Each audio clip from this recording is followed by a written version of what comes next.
आज हम चर्चा कर रहे हैं 3 दिन से डोंडिया खेड़ा में खुदाई हो रही है और उस खुदाई के बाद सिर्फ और सिर्फ अगर कुछ मिल पाया है तो एक दीवार के अवशेष।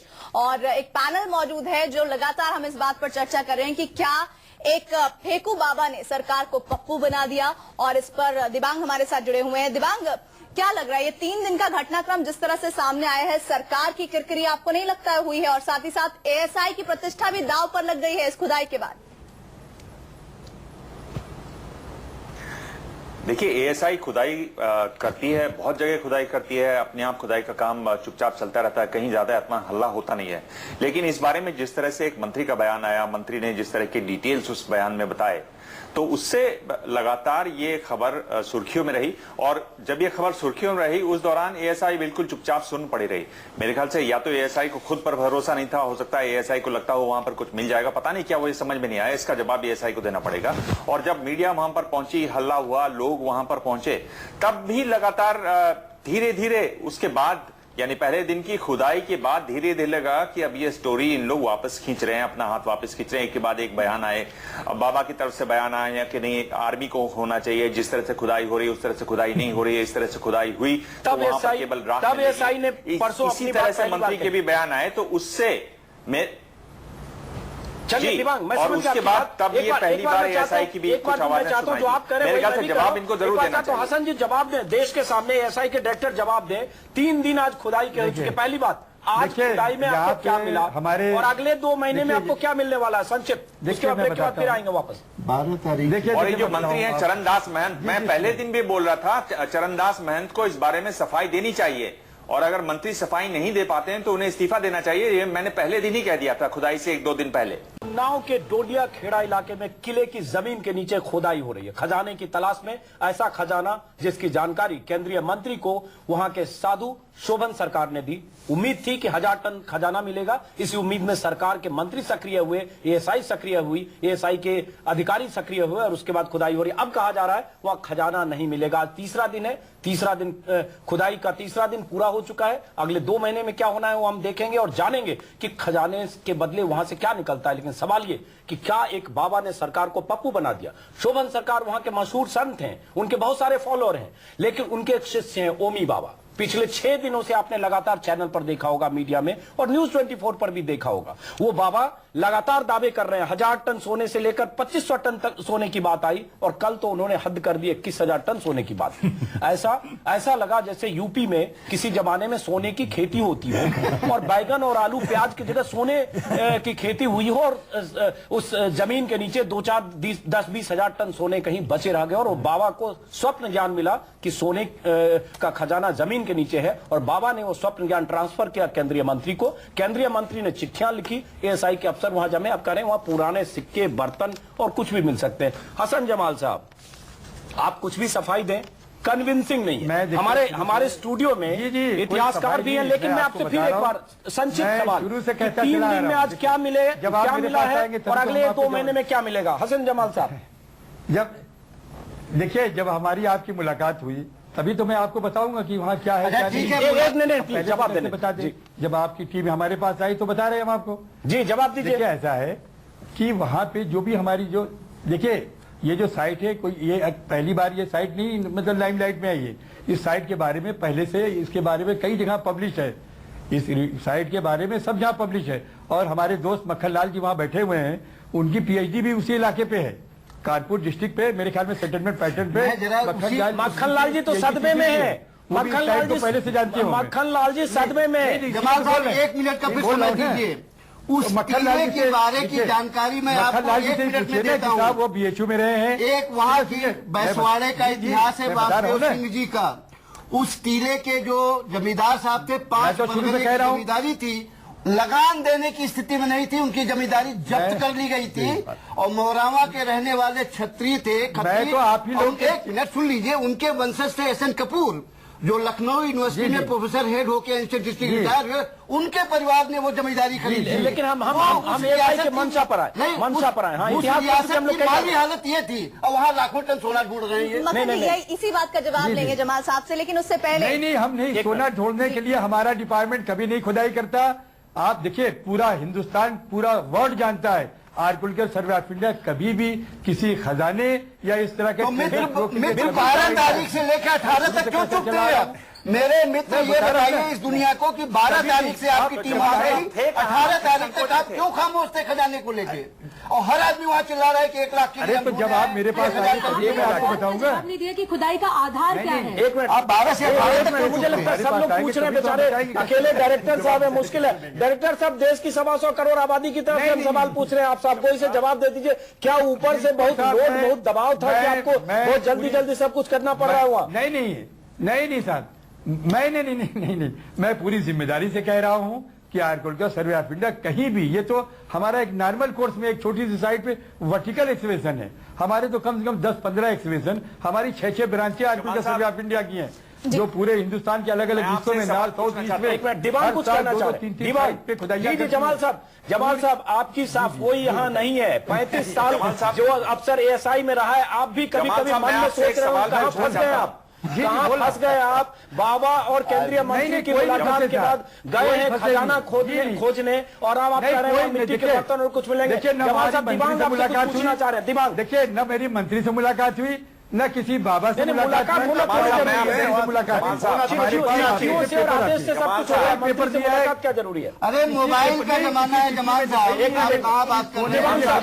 दिवान साहब, किसी चिट्ठी में सोने की बात नहीं है। जमाल साहब, आप अपने डिपार्टमेंट के जमाल साहब, आपको इतने साल हो गए आर्कियोलॉजिकल सर्वे ऑफ इंडिया आप देख रहे हैं। जी जमाल साहब, जी जमाल साहब, आप आर्कियोलॉजिकल सर्वे इतने साल से हैं, मैं आपसे ये पूछ रहा हूं कि क्या पहले कभी भी हुआ है कि कहीं खुदाई होने वाली हो और ये कहा हो किसी मंत्री ने कि वहां पर खुदाई के बारे में प्रधानमंत्री सोनिया गांधी, राहुल गांधी, सभी बड़े लोगों से उन्होंने बात की है और वहां पर सोना निकलने वाला है? क्या किसी खुदाई में ऐसा हुआ? आप यकीन क्या उस बात का दबाव था? शोभन बाबा से हम मिलकर आए, उसके बाद हमने बात की। बंद थी। देखिए, ऐसा है, मैं आपको बता रहा हूं ना कि जैसे कि जो आपने पूछा तो मैं आपको बता दूं, कौशाम्बी एक साइट है इलाहाबाद में, कौशाम्बी एक साइट है, वहां पे जवाहरलाल नेहरू गए थे जब खुदाई चल रही थी, तो जी.आर. शर्मा खुदाई कर रहे थे, तो उन्होंने ब्लैंक चेक काट के दिया था। जमाल साहब, उस खुदाई के लिए जमाल साहब कौशाम्बी की खुदाई के लिए जी.आर. शर्मा ने लगभग 17 साल रिसर्च किया था, उसके बाद वो साइट पे गए थे। आप तो यही नहीं समझे कि डोंडिया खेड़ा जा क्यों रहे हैं? और आपने 30 सितंबर तक डोंडिया खेड़ा एक्सक्वेशन का प्रपोजल भी SI की स्टैंडिंग कमेटी के सामने नहीं रखा। 3 तारीख से सडनली आपको होता है कि डोंडिया खेड़ा। ये ऐसा है बड़ा प्रपोजल। अरे आप हम ही से फोन करके पूछते, ऐसा वहाँ 4 सवाल गए हैं, क्या है वहाँ? आप हम ही से फोन करके पूछते, मैं आपको बताता हूँ। मैं आपको शुरू से कह रहा हूँ, कोई लार्ज स्केल एक्सकवेशन नहीं हो रहा है, ये ट्रायल एक्सकवेशन है। आप कहाँ थे? एक क्वार्टर में हम जा रहे हैं। स्टैंडिंग कमेटी के सामने तक बात ये नहीं रखी गई, तब तक कहाँ थे आप? चलिए, फंस गए आप, कुछ जवाब दीजिए, कोशिश करिए, दिल से कुछ सच्चाई निकले कि किस दबाव में, किस प्रेशर में चले गए आप। मुझे फोन करके पूछते कि उस टीले पे क्या है, आपको बता दीजिए। जवाब देने दीजिए जी। देखिए, हमारे जो डायरेक्टर जनरल हैं वो कम्पिटेंट होते हैं लाइसेंस इश्यू करने के लिए, तो आर्कियोलॉजिकल सर्वे ऑफ इंडिया को जब भी कभी जरूरत है, कोई ऐसा हमारा कोई प्रपोजल आता है, तो डायरेक्टर जनरल से हम लाइसेंस ले लेते हैं। जमाल साहब, wonderful thing you have said, DG has emergency power, that DG must explain why. बोलिए दर्शक हमारे सामने। DG के पास कभी भी हमें इमरजेंसी पावर है। DG को इस देश को बताना पड़ेगा कि उन्होंने इमरजेंसी पावर इस्तेमाल करने की जरूरत क्यों पड़ी? 30 सितंबर तक पूरा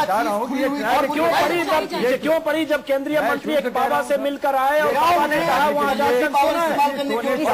प्रधानमंत्री को चिट्ठी लिखी जिसमें राजा से मुलाकात, राजा के खजाने और राजा की आत्मा से मुलाकात और तपबल के जरिए भारत की आर्थिक स्थिति को सुधारने के लिए 1000 टन सोना देने की बात की, उसके बाद ये सब के लिए कोई खुदाई नहीं होती है। चलिए, सब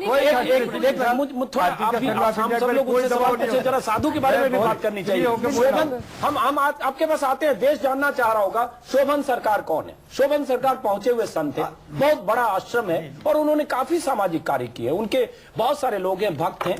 मैं उस भक्ति श्रद्धा की कद्र करता हूं, उस पर हम कोई सवाल नहीं खड़े कर रहे, हम सिर्फ सवाल इस पर खड़े कर रहे हैं जो तपोबल से सोना दिलाने, देश की आर्थिक स्थिति सुधारने के लिए 1000 टन सोना या 2500 टन सोने की बात करने और उसके आधार पर सरकार की सक्रियता और खुदाई, हम सिर्फ उसकी बात करें। और सवाल यह भी, शोभन सरकार का शिष्य ओमी बाबा नाम के शख्स लगातार ताल ठोककर 7 दिन से मीडिया के सामने क्यों कह रहे हैं कि वो सोना जब चाहे दिला देंगे, सेना भेजो, एक दिन में जी दिला जी, देंगे। ओमी बाबा ये देश- जैसे लोगों के लिए एक बड़ी इंटरेस्टिंग थी, हमारे शास्त्रों में बात आती है, वो कहते हैं ज्ञान हीन साधु त्यज्यो मिथ्यावादी विडम्बकम। ना ऐसे जो साधु लोग हैं जो मिथ्यावाद करते हैं, सफेद झूठ बोला, अब हमारी पूरी जनता जानती है उन्होंने सफेद झूठ बोला है, ऐसे साधुओं को त्याग देना चाहिए। ना वो खुद शांति ले सकते हैं ना और आप तो शोभन बाबा को जानते हैं, निश्चित रूप शोभन से। बाबा को। शोभन सरकार की जो सत्यनिष्ठा है, शोभन सरकार की जो ईमानदारी है, और मैं दावे के साथ कहता हूं कि शोभन सरकार न तो गैंगबाज साधु है, न ही पैसा इकट्ठे करने वाले, सोना दिखाने वाले हैं। सोना इकट्ठा करने वाले साधु नहीं है।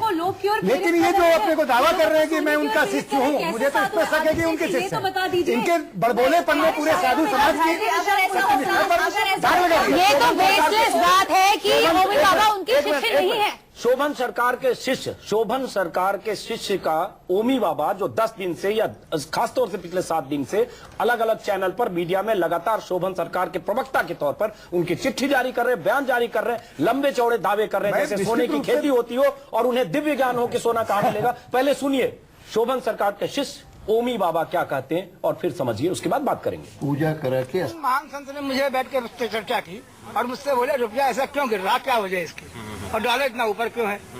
तो मैंने बताया उनको कि रिजर्व बैंक का गोल्ड का मामला है पूरा। बोले चाहे एक काम करो कि गोल्ड अगर हम दे दें भारत सरकार को तो भारत सरकार ले लेगी। मैंने प्रश्न किया आप कहाँ से देंगे, बोले ये प्रश्न तुम्हारा नहीं है, गोल्ड मुझको देना है। तुम गवर्नमेंट ऑफ इंडिया को लिखो 1000 टन गोल्ड ढोलिया किला में किले से निकाल किले से निकाल दे। राजा की संपत्ति है, राजा ने मुझसे कहा अब आप बताइए, ये मुझसे कह रहे। मैंने कहा मैं लिख के भेज दिया, ऐसा जरूर निकलेगा, ये मेरा वचन है। जब नहीं निकलेगा तो गवर्नमेंट ऑफ इंडिया मुझसे पूरी खुदाई खर्चा दे दे और मैं जेल भेज दे। उसके अलावा जो मैंने बातें कही हैं, इन बातों की टेस्टिंग, संत की कृपा की टेस्टिंग किसी जियोलॉजिकल सर्वे ऑफ इंडिया से नहीं हो सकती। संत की कृपा की टेस्टिंग उनके सम्मुख जाकर याचना करने से ही हो सकती है। संत की बातों की टेस्टिंग जीएसआई के सर्वे से नहीं हो सकती। जीएसआई का सर्वे कोई सिग्नल नहीं पकड़ सकता जो संत की दिव्य दृष्टि ने देखी है, लेकिन संत की दिव्य दृष्टि से आंखें खुली केंद्रीय मंत्री की, सरकार की एसआई के और हसन जमाल साहब का पूरा अमला वहां खुदाई कर रहा। एक चीज संक्षिप्त, मैं यहाँ सब लोग बहुत इम्पेशेंट हो रहे हैं आपसे सवाल पूछने के। जमाल साहब दृष्टि की बात करें प्लीज, मैं इस पे आपको जरूर बोलना चाहूंगी, क्योंकि भगवान श्री कृष्ण ने अर्जुन को जब दिव्य दृष्टि दी थी तो उन्होंने कहा दिव्यम ददामि ते चक्षु पश्चिमी योगमेश्वरम। अर्जुन जा भगवान के दर्शन कर, ना कि कहा कि जा इतना टन सोना ले ले, बड़ी बड़ी मालाएं नहीं हाथ में पकड़ा दी। ये क्या बात कर रहे हैं? अरे क्या संत की यह पहचान होती है? संत की टेस्टिंग इससे नहीं होती। ओमी बाबा को बता दीजिए, हमारी देश को, देश की जनता को बरगलाए नहीं। संत की अगर पहचान चाहिए तो दिव्य ज्योति जागृति संस्थान में आए, भगवान के दर्शन कीजिए, यह संत की पहचान है। संत की पहचान ये नहीं है जो आप बता रहे हैं, जनता को जानना होगा। हम संस्थान का प्रचार साधुओं को केवल सोना इकट्ठा करते ही देखा है, उन्होंने पूरी जिंदगी क्या बात करते हैं आप? कहाँ सोना इकट्ठा किया है? सोना नहीं इकट्ठा करते, समाज के लिए कार्य करते हैं। अंतर्दृष्टि कैसे काम करना होता है वो अपना प्रचार। चलिए 1 मिनट ब्रेक पे जाना होगा, आप ब्रेक में जाना होगा। एक मिनट देखिए, एक मिनट आप मत लीजिए, एक मिनट नहीं, उसकी चर्चा के लिए हम नहीं बैठे हैं आप दोनों के व्यक्तिगत। नहीं, एक मिनट मत करिए, वो आपने इतना बोल दिया काफी है, लेकिन उस पर हम डिबेट करने के लिए हम नहीं बैठे हैं ना। चलिए 1 मिनट प्लीज आप यहाँ पर 1 मिनट प्लीज 1 मिनट डायरेक्टर साहब संक्षिप्त जवाब, ब्रेक पे जाना होगा। आज तीसरे दिन की खुदाई में वहां क्या मिला और अगले 2 महीने या 3 महीने कब तक आप खुदाई करने वाले हैं और उससे क्या उम्मीद है? संक्षिप्त जवाब। जी मैं संक्षिप्त जवाब ये दे रहा हूँ, ये हमारा ट्रायल एक्सप्रेशन है। 1 महीने से 1.5 महीने के अंदर हम अप टू नेचुरल सॉइल तक पहुंच जाने की मुझे उम्मीद है, तो उससे हमें पता लग जाएगा कि यहाँ पे कितने कल्चर डेवलप हुए। दूसरी बात है, जो भी खुदाई से जो भी सामग्रियाँ निकलती हैं वो हमारे लिए बहुमूल्य होती हैं। उसे बाद में हम म्यूजियम में डिस्प्ले करते हैं, सारी जनता पब्लिक आती है उसको देखती है, इस काल में इस तरह के लोगों ने ये सामान यूज किया है, ये उनका धर्म था। सारी चीजों की जानकारी होती है। देखने नहीं आती जनता, सोने का लालच दिखाया गया इसीलिए वहाँ। अच्छा ये बताइए, 1 मिनट ये बताइए, जनता को प्रशासन ने दिखाया कि सोना मिलेगा।